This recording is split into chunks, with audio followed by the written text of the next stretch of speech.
yang terakhir aku kesini pada saat kita bersihin veneer aku, terus sempet throat gain karena aku merasa kok ada bau yang nggak enak gitu kan. Apakah ditimbulkan dari veneer atau dari gigi bolong atau yang mana, kan kita harus cek gitu kan. Ya, ronsen itu mulai terlihat dampak-dampak dari bolong yang kan. Iya, itu udah ada infeksinya juga di bawah akarnya.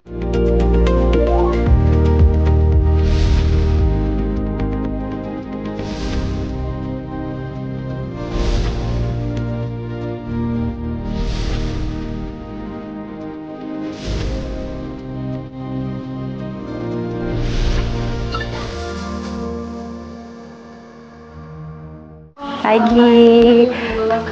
Selamat pagi pemirsa, hidup sehat bersama Dr. Gigi Devia kembali hadir menemani Anda selama setengah jam ke depan yang akan menyajikan rangkaian informasi menarik seputar dunia kesehatan dan estetik gigi.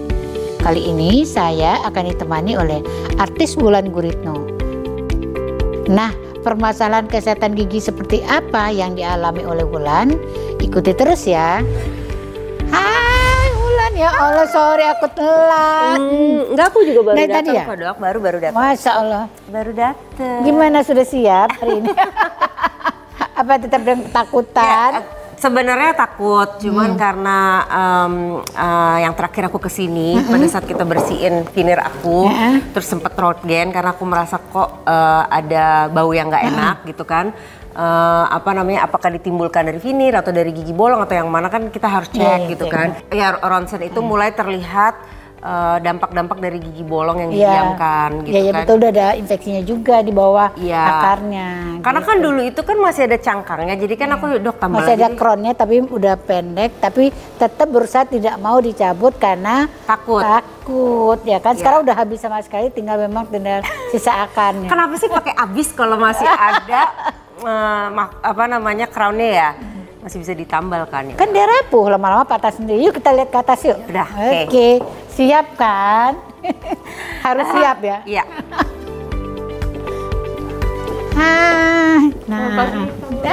Pagi.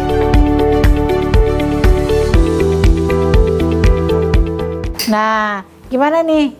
Keluhannya kan masih ada nggak? Kalau gigi? Untuk sekarang, iya, keluhan giginya masih ada. Gigi bolongnya nggak ada keluhan sama sekali. Apa karena udah mati kali ya? Iya. Kalau udah mati dan ada kemarin kan kita lihat ronsen, nah sekarang kita lihat lagi ronsennya. Dampak dari gigi bolong itu nggak dicabut. Gigi bolong yang sudah lama sekali yang nggak dicabut nih.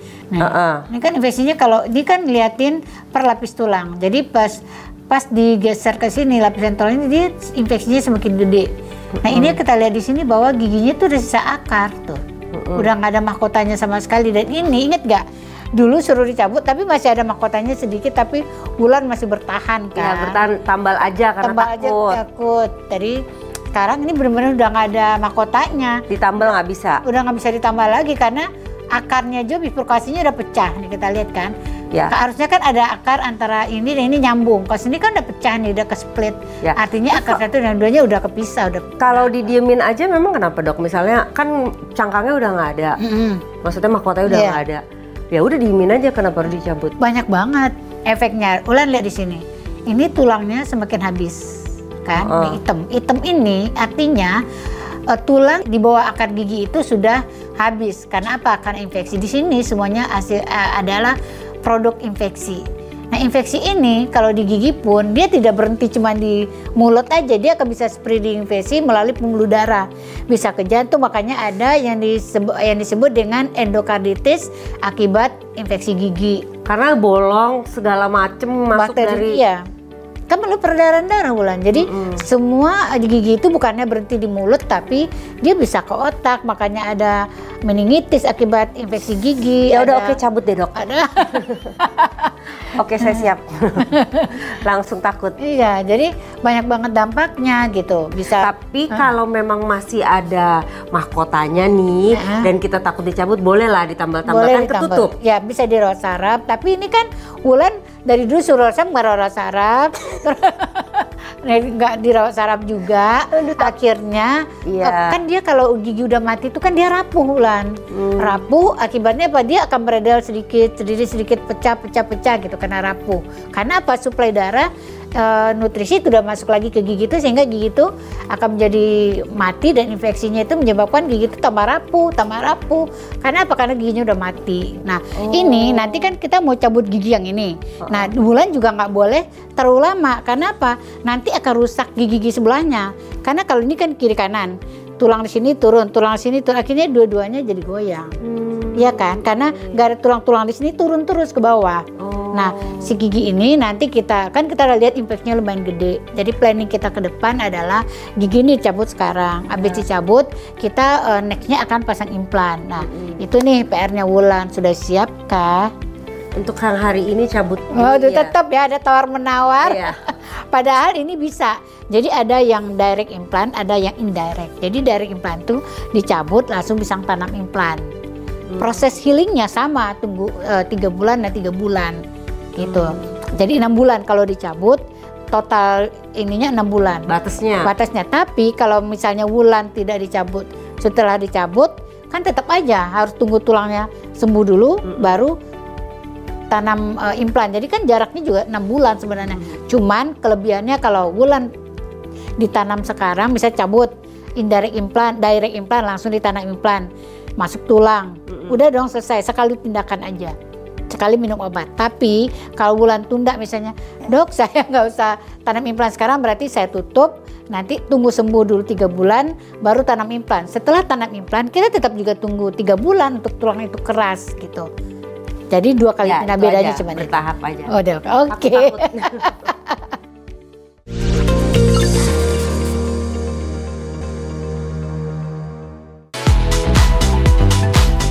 Kalau misalnya ini kan abis dicabut nih, ini kan artinya kan tidak ada giginya bolong. Aku belum siap untuk diimplan gitu. Jadi kan kalau aku nggak implan, didiamkan tidak ada gigi itu, kenapa mesti diimplan? Kalau misalnya nggak mau nih ceritanya, udahlah nggak apa-apa biarin bolong aja, takut diimplan dok gitu. Sangat banyak dampaknya. Ada lagi dampaknya. Ada dampaknya. Jadi ke tulangnya yang tadi dicabut itu makin lama makin turun.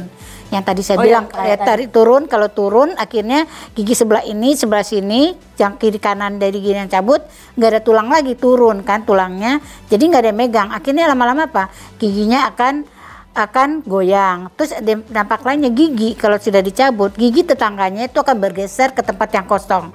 Karena memang Tuhan itu ciptakan ada gigi kiri kanan, ada atas dan bawah. Itu saling support. Nah, kalau gigi bawah itu dicabut, atasnya pasti akan merosot turun. Kalau ini kan kita udah lihat yang atasnya Wulan, yang tadi akarnya udah pendek kan giginya udah turun. Aku udah lihat kan. Dan yang sebelah kiri yang udah lama dicabut dokter dan tidak diisi-isi, tulangnya juga turun. Renggang ini kan. Renggang, bergeser. Bergeser. Karena bergeser akhirnya renggang. Kalau renggang apa? Terjadi penyelipan makanan.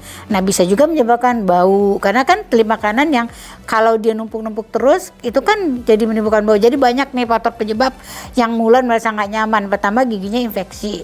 Gigi busuk, gigi gangren, pasti infeksinya akan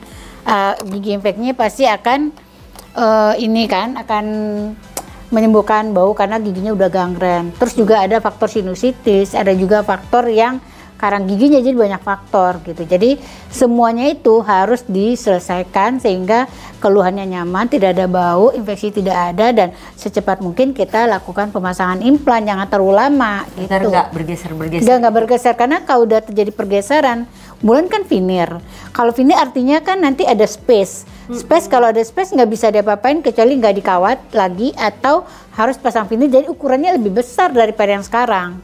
Karena kan dia harus nutupin space. Oh, kalau veneer nggak bisa pakai kawat ya dok? Bisa, tapi kan itu ada kerjaan tambahan. Kok repot banget gitu, harus benerin dulu si giginya yang renggang. Jadi dikawat gigi dulu, dirapetin dulu, atau dibikin veneer langsung, tapi ukurannya pasti lebih. Jadi kan tadi gigi segini, sekarang ada space, kan space ini harus ditutupin. Akhirnya si veneer itu harus bikin lebar ke sini dong.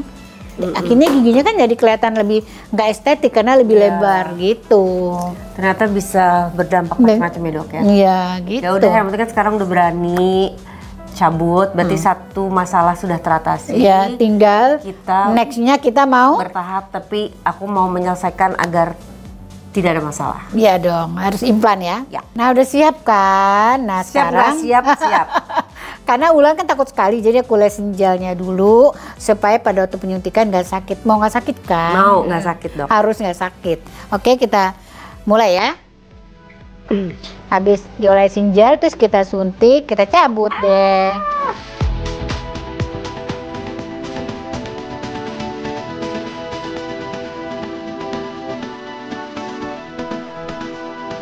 Jadi kan kalau luka itu sembuhnya kan dari bawah samping ke atas, nggak dari tengah kan. Nah dari itu dia jaraknya lebih dekat ketemunya. Gosok gigi boleh dong. Boleh. Karena Makannya sebelah sini aja. Tapi itu makan sikat aja. Makanya aku tuh lebih senang ditutup, ditarik kusnya ditutup. Jadi aman, kotoran nggak masuk gitu-gitu. Tujuannya sekalian ditanam tulang, healingnya lebih cepat, tulang tumbuhnya lebih cepat.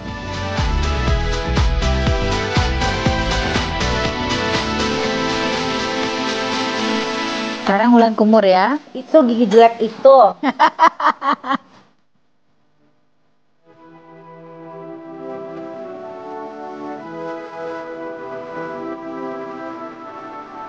Ini sekarang kita kasih gel supaya namanya untuk membantu proses penyembuhan. Oke. Ini digigit terus ya selama 15 menit. Jangan dibuka supaya darahnya lebih cepat berhenti gigit. Nanti dibawain es, batu es untuk kompres di pipinya. Oke.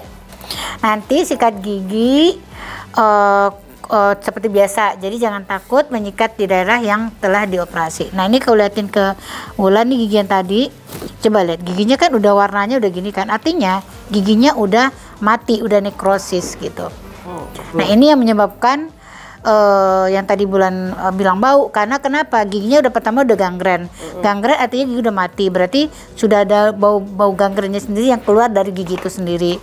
Terus yang kemudian ditambah lagi karena dia permukaannya tidak halus, jadi itu kan sisa akar kan, jadi kotoran, kuman, bakteri itu ngumpul di situ gitu. Nah ini yang bisa menyebabkan infeksi dan bisa spreading infeksi juga dari infeksi gigi ini ke tempat organ tubuh yang lain, bisa ke jantung, bisa ke ginjal, bisa kemana-mana di seluruh tubuh gitu. Nah ini tidak boleh didiamkan dan harus dicabut. Oke? Oke, udah dicabut. Gimana rasanya, sakit gak? Enggak. Lama nggak? Enggak. Nah kan jadi persiapannya bertahun-tahun ya, mengumpulkan energi untuk tindakan itu bertahun-tahun, ternyata pekerjaannya cuma segini doang kan? Ya, suntiknya sakit gak? Enggak. Enggak. Dulu kan? Dok mau nanya, nanti abis ini anestesinya hilang, sakit nggak? Enggak dong, kan kita kasih obat. Nah, pemakaian obatnya itu harus sesuai aturan. Nanti ada, karena kan ada luka infeksi, jadi kita harus kasih dia antibiotik untuk melumpuhkan si infeksinya. Terus ada obat sakit, ada anti bengkak. Nah itu harus diminum anti bengkak dan anti bengkak sama infeksi diminum sesuai aturan 2 kali sehari, pagi setelah makan dan malam sebelum tidur. Itu juga makan dulu, takutnya lambungnya bermasalah, jadi makan dulu baru minum obat. Jelangnya 15 menit setelah 30 menit lah setelah makan baru minum obat. Oke? Oke dok, ini kan pasca dicabut perawatannya gimana ya dok? Aku mesti apa? Maksudnya nanti jangan salah-salah, kan soalnya ini artinya kan masih luka terbuka kan? Masih luka terbuka kan? Artinya apa ada pantangan apa atau merawatnya gimana gitu biar dia aman lah ya, biar aman gitu ya. Jadi memang oke, nanti akan kita jelaskan setelah yang satu ini.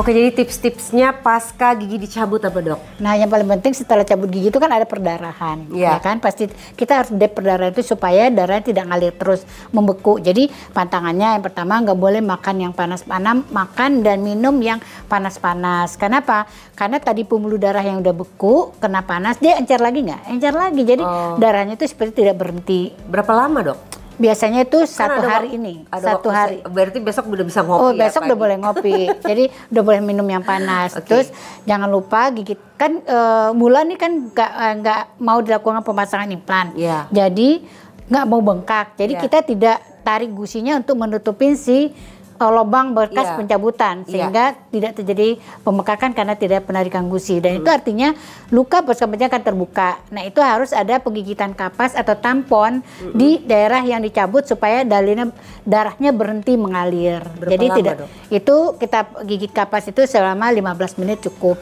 Tujuannya supaya darahnya beku Iya. dan berhenti mengalir. Kemudian kan harus ada penekanan dari si tamponnya. Kemudian tidak boleh makan yang panas. Karena apa? Karena kalau makanan panas kita ngerokok panas gitu, minum atau makanan panas, itu kan menyebabkan rongga mulut kita panas. Akhirnya apa? Darah yang tadi beku menjadi hancur lagi gitu. Nah, yang paling disarankan adalah pakai apa? Pakai kompres dengan es, membantu proses penyembuhannya, minum yang dingin gitu, untuk membantu proses perdarahannya itu tidak encer lagi gitu. Jadi berdarah lagi artinya. Karena kadang-kadang nih pasien tuh suka bingung sampai di rumah. Kan ada bekuan darah yang masih ngalir.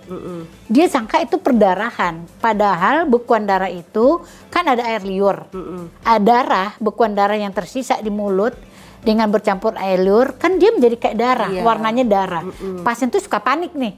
Nah, itu yang aku selalu edukasi ke pasien bahwa jangan panik ya, karena kalau nanti ada air warna seperti darah, karena itu adalah campuran daripada air liur dengan darah beku yang tadi ada, sisa darah darah yang ada, dia sangka itu perdarahan. Nah, itu yang kita selalu kasih tahu ke pasien nih sebelum pulang supaya dia aware akan hal yang akan terjadi gitu. Nah, kemudian jangan lupa setelah itu kontrol 10 hari untuk melihat kondisi penyembuhannya. Dengan baik apa tidak? Kan tetap kita jahit. Setelah cabut gigi tetap dijahit, tapi tidak ditutup maksimal seperti penutupan kalau kita persiapan untuk implan gitu. Buka jahitan sekalian. Oke, Dok. Nah, sekarang nanti di rumah Wulan jangan lupa minum obat. Ada antibiotik, ada obat sakit, ada anti bengkak. Obat sakit ini hanya diminum kalau sakit. Tapi kalau udah nggak sakit nggak usah minum lagi. Jadi kita kan berasa tuh mulai-mulai nggak nyaman.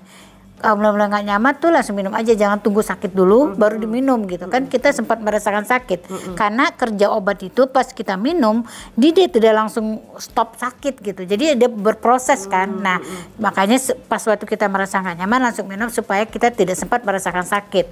Nah, untuk antibiotik kan tadi Wulan minum antibiotik dari dokter kulit. Nah, karena kita akan mengasih antibiotik juga, udah konsultasi dengan dokter kulit menyarankan untuk pakai obat kita dulu, di stop dulu obat yang dari dokter kulit. Nah, ini penting nih buat pemirsa juga bahwa kalau kita ada pemakaian antibiotik, perawatan yang bersamaan gitu harus kita pilih salah satu. Kalau dokternya mengizinkan kita pakai obat kita pakai obat kita.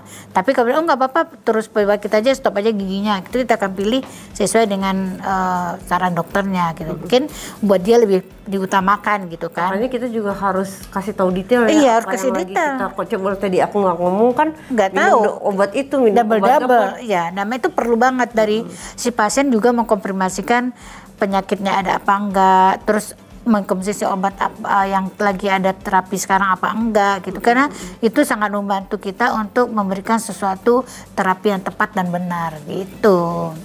Terima kasih. Oke. Nanti jangan lupa ya 10 hari kontrol buka jahitan, terus kalian ngelihat, dan nextnya persiapkan lagi mentalnya untuk pemasangan implan. Supaya apa? Supaya tidak rusak lagi gigi yang lainnya, bergeser, renggang, terus tulangnya tidak menciut. Oke. Terima kasih, Dok. Iya, sama-sama. Buang. Dikontrol ya. Iya. Oke, bye-bye. Sampai ketemu. Masya Allah. Minumnya itu aku mau beli nih gelas yang viral ini.